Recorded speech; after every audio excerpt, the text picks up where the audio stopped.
You feel a kind of tiredness that doesn't go away. It's not physical. It's deeper, like you're constantly holding up the world in silence. Always kind, always available, keeping everything under control so you don't upset anyone. But inside, you're slowly withering. Your smile has become a shield, your understanding a survival strategy, and your body feels all of it, even when your mind insists everything is fine.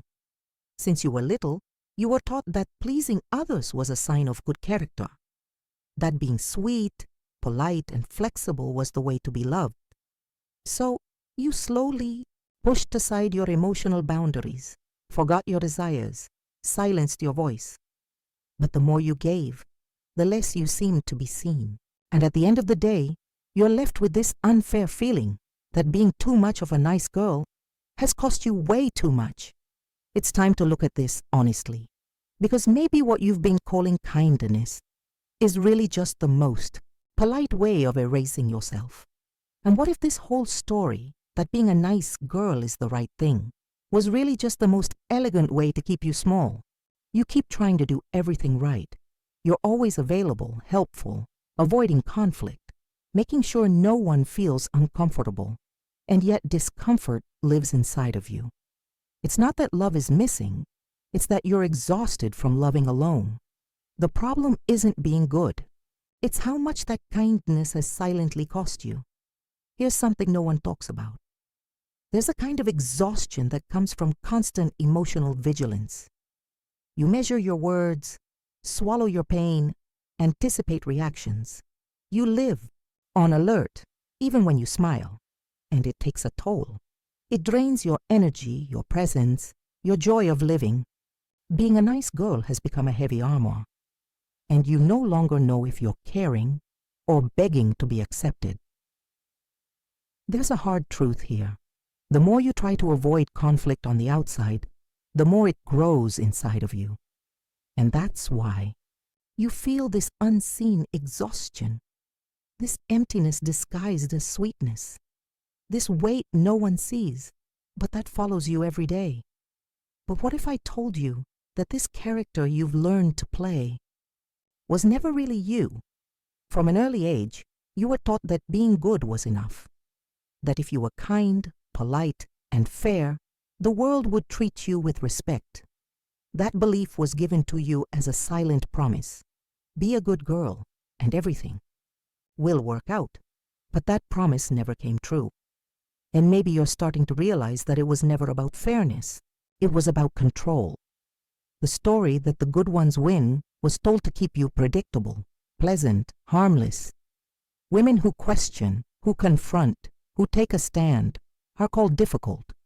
So you learn to stay quiet, to smile when you wanted to, scream, to adapt so you wouldn't be rejected. But all of that comes with a steep price, the cost of your own truth. Because the truth is, the world doesn't reward people pleasers. It rewards those who stand in their inner power. Maybe this pain you're feeling isn't about others. Maybe it's your soul trying to tell you that it's time to step out of the illusion that being good is enough to be valued. The world doesn't respond to your intention. It reacts to your presence and your action. And what if it's your endless sweetness that's keeping you from being taken seriously? You believe that the more you give, the more you'll be appreciated, that if you're attentive, kind, understanding, the respect will naturally follow. But the truth is different. In reality, the more you try, the more people get used to it. Your generosity becomes expected, your sweetness invisible. And what should generate admiration ends up turning into devaluation. It's cruel to realize that even with the purest heart, you're not treated with the same care you give. Quite the opposite. You're often ignored, interrupted, overwhelmed. And it's not because you're weak. It's because you're being perceived as someone who accepts everything. And the world tests your boundaries as far as you allow. There's an uncomfortable truth here. In a world that reacts to energy, being just kind is not enough. Kindness without limits doesn't inspire respect. It invites exploitation. And that's exactly what Machiavelli tried to warn about. Centuries before you started feeling this pain, Machiavelli never said it's better to be cruel. What he said is that the world isn't governed by morality, it's governed by perception. And if you seem weak, you'll be treated as weak. No matter how pure your heart is, people don't respond to your intention. They respond to the image you project. And the truth is that kindness without strength is seen as submission. For centuries, Machiavelli's ideas were twisted to justify manipulation. But what he really brought was a harsh mirror. The world values those who know how to stand their ground. He didn't say you should be mean. He said you shouldn't be naive, because naivety, especially for a woman, can be an open invitation to exploitation. And what you call being fair might be keeping you trapped in unfair relationships. You can give your all with the purest heart, but if your presence doesn't communicate self-worth, steadiness, and center, the world will act like you don't have any. You weren't born with fear of rejection. That was taught to you. Every time they said, be a nice girl, don't talk back, nobody likes a stubborn girl, a part of your spontaneity was silenced. You learned that love came with conditions. You'd only be accepted if you were sweet, quiet, helpful. And so you began to mold your essence to fit, to not lose the little affection you received. This kind of kindness isn't a choice. It's emotional survival. You started saying yes to everything out of fear of rejection. You smiled when you wanted to cry. You pleased when you wanted to leave. And now as an adult, you repeat this pattern thinking it's generosity. But deep down, it's just a wounded child trying not to be abandoned. Maybe your biggest prison isn't what others expect from you. It's what you've learned to expect from yourself.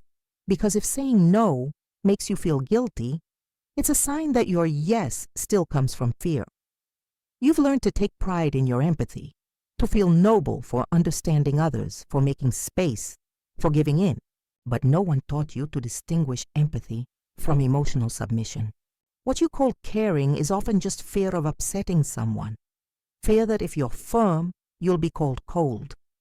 Fear that if you disagree, you'll be loved less. This kindness you constantly offer comes with a cost. You erase yourself, little by little, in the name of a peace that isn't even yours. You avoid hard conversations.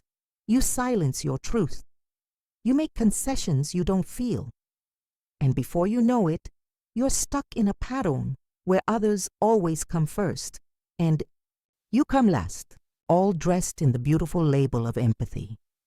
Empathy is not abandoning yourself to protect others. If your kindness requires self-abandonment, it's not empathy. It's fear disguised as virtue. You might have the best intentions, the purest heart, the fairest soul, but if your image communicates insecurity, hesitation, or passivity, that's what the world will read. People don't connect to what you feel. They react to what you project. And the way you enter a room, how you hold your body, how you carry yourself, all of that speaks for you before your voice ever does. It's hard to accept, but we live in a world that reads symbols. If you project fragility, you'll be treated with condescension. If you project strength, you'll be heard. It's not about manipulation, it's about alignment. Because when your presence isn't in coherence with your truth, the world sees you distorted. And that's where conflict arises. You know who you are, but you're not perceived that way. Presence is perception. You can be fair, wise, powerful, but if you don't embody that energetically, the world will still mistake you for a background character. You don't have to choose between being sweet or strong. You don't have to abandon your sensitivity to be respected or harden your heart to protect yourself.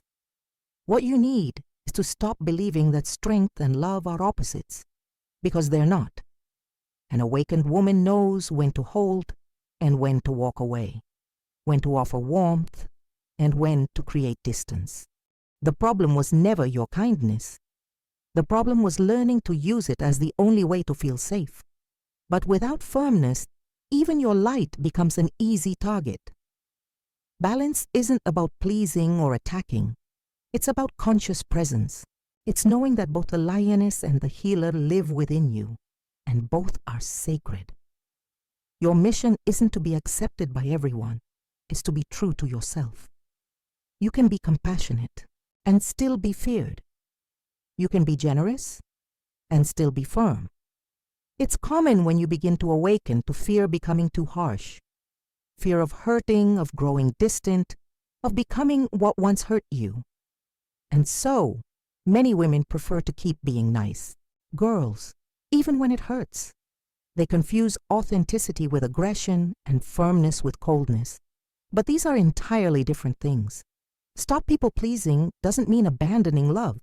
It means abandoning fear. When you act in a strategic and aligned way, you're not being cruel. You're being whole. You're honoring your emotional boundaries, your cycles, your truths, and in that place, you don't react from trauma. You choose with awareness. Harshness comes from disconnection. Authenticity comes from returning to yourself. Emotional freedom isn't becoming stone. It's becoming rooted again. Cruelty is a reaction to fear. Wholeness is a response to self-worth. So then, how do you set boundaries without closing your heart? You don't need to reinvent yourself. You need to remember. Reclaim the parts of you that were silenced by others' expectations. And there's no magic formula for that.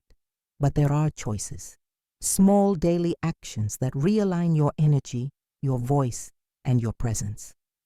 Here are 5 practical steps to begin your journey back to you. Stop over-explaining. You don't need to justify your boundaries. A boundary isn't a debate. It's a definition. Listen to your body.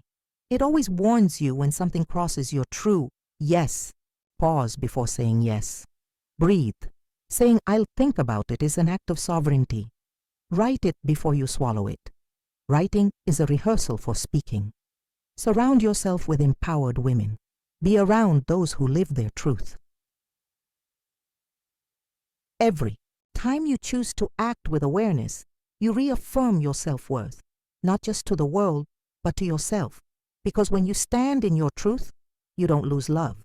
You attract the right kind of love and respect. Now the choice is yours. Keep dimming your light, or take back the reins of your life.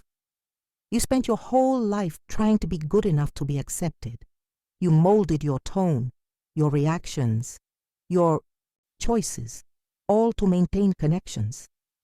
But deep down, you always felt something was off, that this kindness you were taught to cherish came at too high a price. Your own truth. And the truth is, no one is coming to rescue you from this. This prison has no bars. It's built from empty compliments, social expectations, and fear disguised as virtue. You've sacrificed yourself so many times to be seen with affection that you forgot what it feels like to be seen with respect. But as long as you keep waiting for the world to acknowledge you for being a nice girl, you'll stay trapped in the same cycle.